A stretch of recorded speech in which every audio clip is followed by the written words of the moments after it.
여러분 안녕하셨습니까? 한국인대학의 조용진입니다. 오늘은 서양화 읽는 법에 대해서 말씀을 드리겠습니다. 지난 4월 9일 날 이런 뉴스가 떴습니다. 코로나 거리두기를 해야 되는데 유채밭과 튤립밭에 상충객들이 몰려들 위험이 있는 겁니다. 그래서 각 지자체에서 그동안 준비한 것들을 모두 버리게 됐다.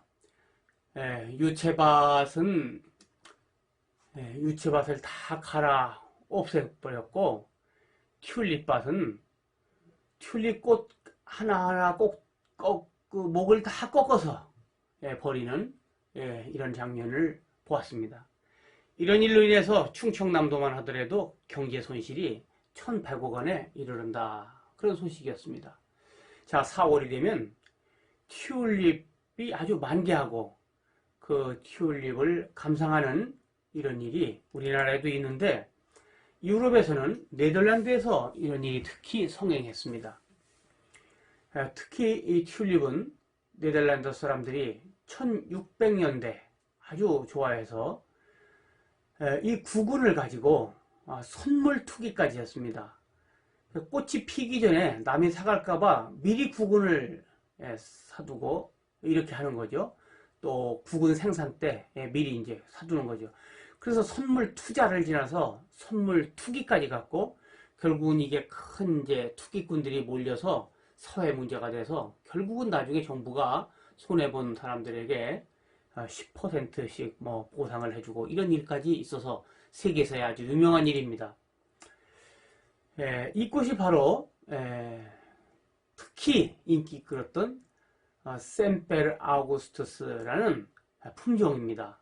아주 그림으로까지 이렇게 자세히 남겨져 있는 품종인데, 아우구스투스 하면 황제를 뜻하니까 샘페르 하면 네덜란드어로 항상 그런 뜻이니까 영원한 황제 그 말이죠.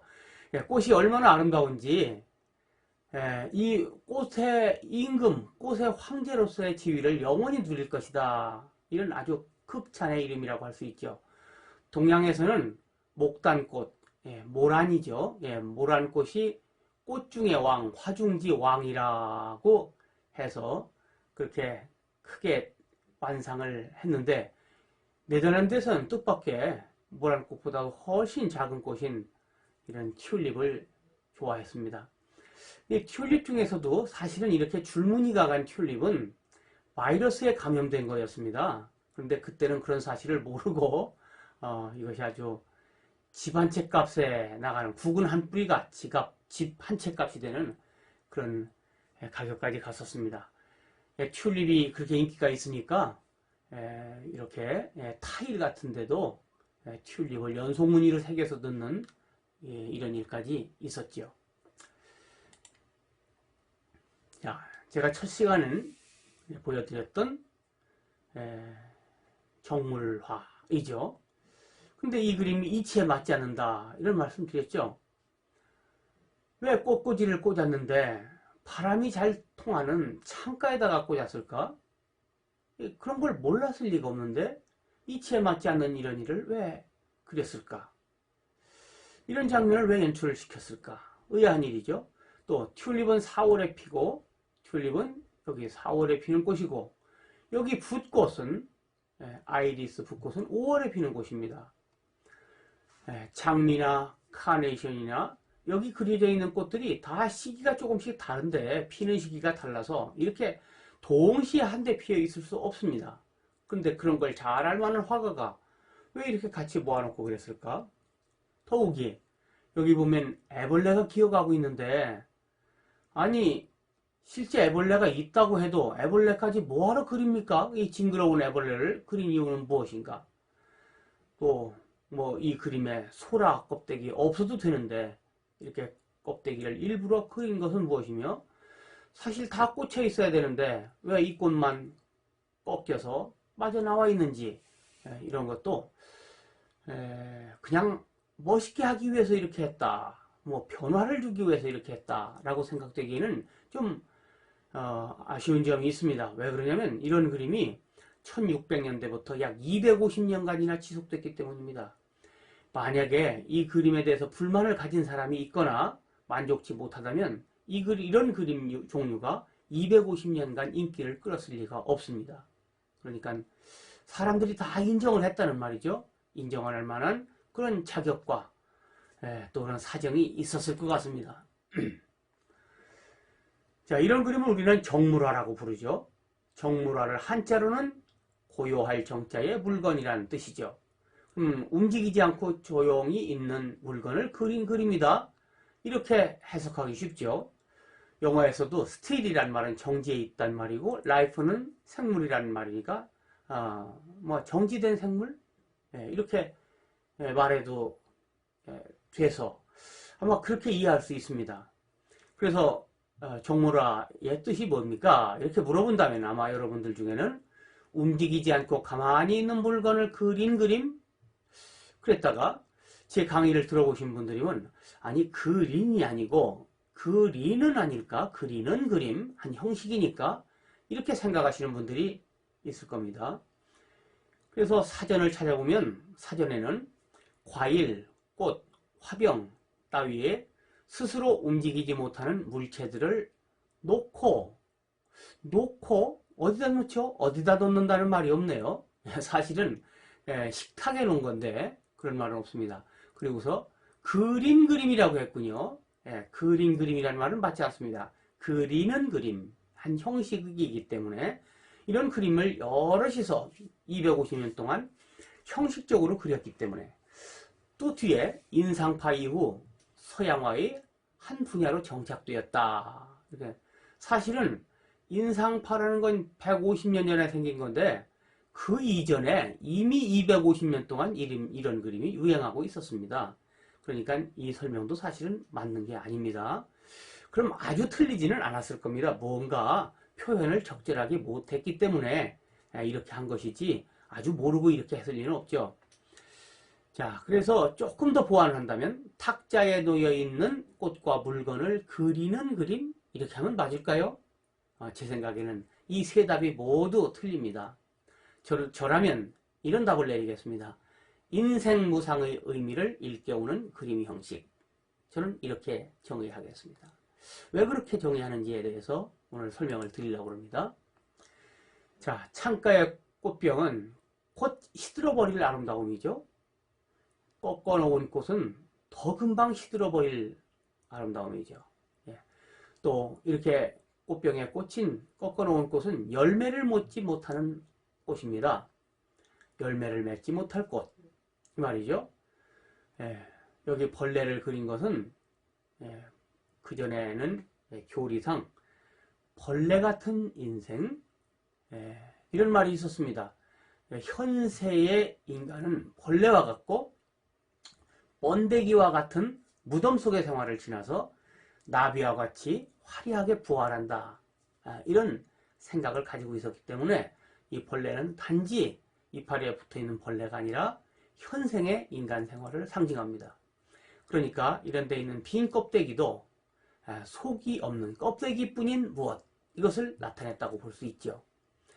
그렇게 생각하게 된 것은 당시에 유럽에서는 인생은 풀과 같고 그 모든 영광이 풀 위에 꽃과 같으니 풀은 시들고 꽃은 떨어지나 주님의 말씀은 영원하다 라는 베드로전서 1장 24절의 구절을, 그때는 종교시대이기 때문에 누구나 다 이런 구절을 알고 있고 꽃 하면 바로 이 구절을 연상했던 겁니다.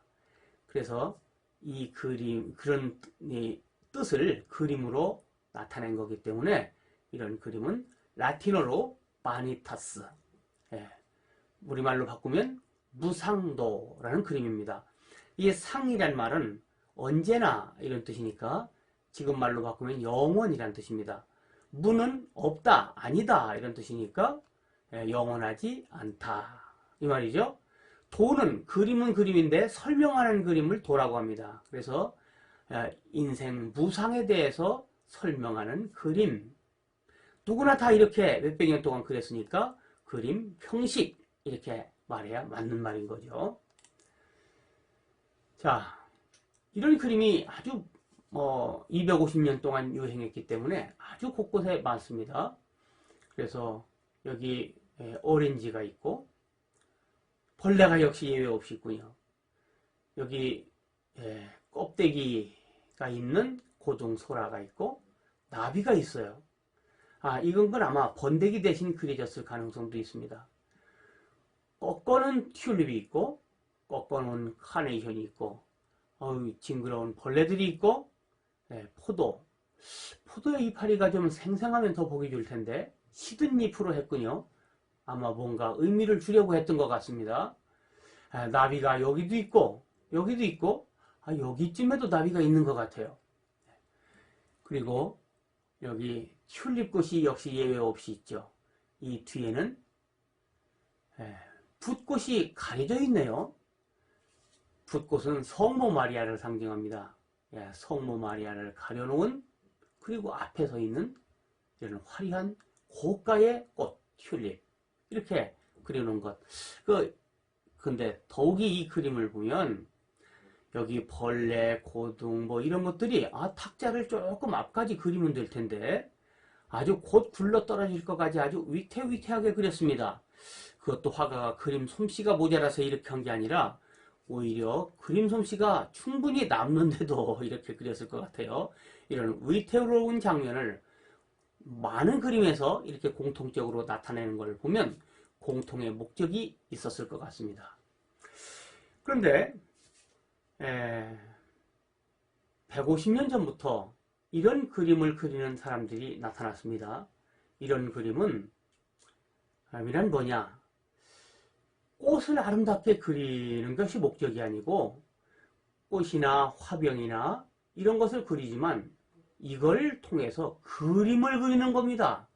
그림을 멋지게 그리려고 했지 꽃을 멋지게 그리려고 한 게 아니에요. 같은 생각을 가진 사람들이 1970년대까지도 이런 그림을 그리고 있고 지금도 그리고 있죠. 이것도 분명히 꼼짝없이 움직이지 않고 있는 생물을 그렸군요. 그러니까 정물화인데 이런 그림은 형식이 전혀 다르기 때문에 근대 정물화라고 부르는 것이 맞습니다. 근대 정물화가 있는 겁니다. 본래 꽃은 베드로전서 1장 24절에 인생의 헛된 영광을 상징하지만 그래서 교회에서도 원래 강단에다가 꽃을 꽂을 때는 인생 무상을 생각하라는 의미였죠. 그러나 요즘의 교회에서는 단지 강단을 아름답게 장식하려는 목적으로 사용되고 있습니다. 그러니까 성서의 내용과도 무관한 꽃을 사용하기도 하죠.